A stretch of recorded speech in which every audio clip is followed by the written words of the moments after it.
इसी बीच एक बड़ी खबर ग्वालियर से मिल रही है, जहां बीजेपी के मनोज तोमर सभापति बने, लेकिन महज एक वोट से वो सभापति बने हैं। बीजेपी के मनोज तोमर को 34 वोट मिले, कांग्रेस को 33 वोट मिले हैं। तो देखिए आप, एक वोट कितना कीमती होता है। एक वोट से बीजेपी के मनोज तोमर सभापति चुने गए हैं। कलेक्टर ने सभापति के लिए मनोज तोमर के नाम की घोषणा कर दी है।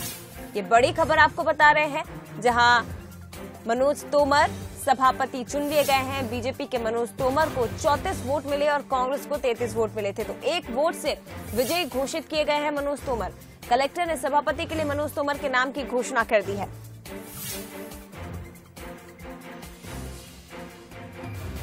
ग्वालियर से बड़ी खबर इस वक्त की आपको बता रहे, एक वोट से बीजेपी के मनोज तोमर सभापति बने हैं। बीजेपी के मनोज तोमर को 34 वोट मिले और कांग्रेस को 33 वोट मिले हैं। एक वोट से बीजेपी यहां पर बीजेपी के जो प्रत्याशी हैं वो जीत गए, विजयी घोषित हुए हैं। मनोज तोमर सभापति चुन लिए गए हैं और इसकी घोषणा भी हो चुकी है। कलेक्टर ने सभापति के लिए मनोज तोमर के नाम की घोषणा कर दी है।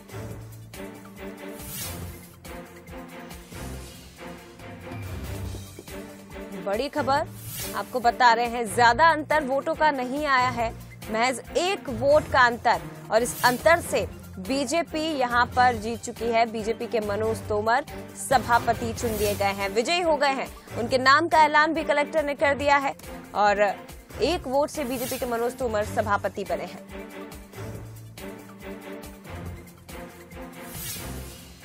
बड़ी खबर आपको बता रहे हैं, कांग्रेस को 33 वोट मिले, बीजेपी के मनोज तोमर को 34 वोट मिले थे। एक वोट के अंतर से मनोज तोमर सभापति चुने गए हैं।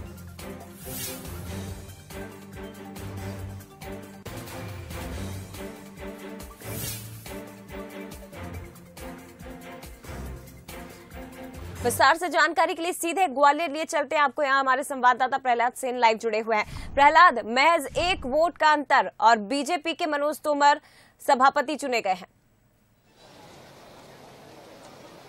बिल्कुल बड़ा रोचक मुकाबला था जया। यहाँ सभापति के लिए कांग्रेस ने अपनी पूरी तैयारी कर ली थी। 33 पार्षदों का उन्हें समर्थन मिला, लेकिन बावजूद इसके बीजेपी बाजी मार गई। हालांकि कांग्रेस ने इस जीत पर आपत्ति जताई है, लेकिन सबसे बड़ी बात यह है कि बीजेपी के कुल 34 पार्षद जीतकर पहुंचे हैं सदन में। तो इस लिहाज से बीजेपी को भी क्रॉस वोटिंग का डर था, कांग्रेस को भी क्रॉस वोटिंग का डर था, लेकिन कांग्रेस ने तो काफी हद तक अपना डैमेज कंट्रोल किया है। बताया जा रहा है बीजेपी को क्रॉस वोटिंग का सामना करना पड़ा है, लेकिन इसके बाद भी बीजेपी खेमे में खुशी की लहर है और बीजेपी ये कह रही है कि जहां पर भी कोई त्रुटि रही होगी, जहां पर भी कोई कमी रही होगी, उसे हम दूर करने की कोशिश करेंगे। लेकिन बेहद महत्वपूर्ण ये इलेक्शन था। आपको सामने की तस्वीरें दिखा रहा हूं कि किस तरह से बीजेपी खेमे में उत्साह का माहौल है। खुद तुलसी सिलावट कमल का झंडा फहराते हुए हमें सामने दिखाई दे रहे हैं। मंत्री प्रद्युम्न सिंह तोमर हमें सामने दिखाई दे रहे हैं। तो ये बीजेपी के लिए बड़ी जीत है, क्योंकि महापौर पद पर कांग्रेस बैठेगी और सभापति जो है वो बीजेपी के खेमे में गया है, जिसको लेकर तमाम कयास लगाए जा रहे थे। हम बात करने की भी कोशिश करेंगे, हम जाने की कोशिश करते हैं, पहुंचने की कोशिश करते हैं और जानते हैं, समझते हैं कि क्या कुछ मायने हैं इस जीत के, क्योंकि बड़ी तैयारी की गई थी, पार्षदों की बाड़ेबंदी की गई थी। कांग्रेस और बीजेपी दोनों दलों के जो पार्षद थे उन्हें अलग अलग स्थानों पर रखा गया था। आप देख सकते हैं सामने मंत्री तुलसी सिलावट जी, कैसे देखते हैं जीत? मैंने कहा था कि ग्वालियर में सभापति भारतीय जनता पार्टी जीतेगी और भारतीय जनता पार्टी की जीत हुई। ये उस बात का, संगठन का, समन्वय का, सामंजस्य का, हमारे प्रद्युम्न तोमर जी, हमारे प्रभारी जीतू जिराती जी, हमारे कमल जी, हमारे सांसद जी, हमारे मध्य प्रदेश के ओजस्वी मुख्यमंत्री शिवराज जी, हमारे संगठन के मुखिया बीडी शर्मा जी, केंद्रीय मंत्री द्वय सिंधिया जी और नरेंद्र तोमर जी, ये पूरी भारतीय जनता पार्टी की जीत है।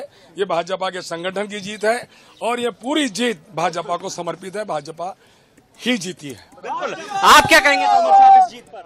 निश्चित रूप से भारतीय जनता पार्टी की जीत हुई है, विकास की जीत हुई है। हमारे राष्ट्रीय नेतृत्व के नरेंद्र मोदी जी और हमारे प्रदेश के मुख्यमंत्री माननीय शिवराज सिंह जी, माननीय श्रीमती ज्योतिरादित्य सिंधिया जी, माननीय नरेंद्र सिंह जी के नेतृत्व में, बीडी शर्मा जी के नेतृत्व में हम विजय पताका हमने फहराई है।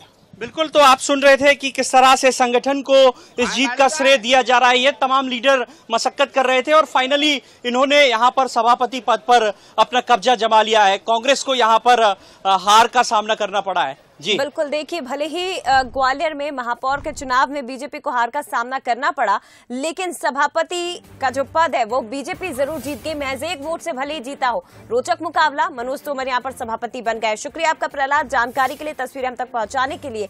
लेकिन ये बड़ी खबर, बीजेपी के मनोज तोमर 34 वोट उन्हें मिले थे और कांग्रेस को 33 वोट मिले थे। रोचक मुकाबला था, ज्यादा अंतर रहा नहीं और महज 1 वोट से बीजेपी यहाँ पर जीत चुकी है।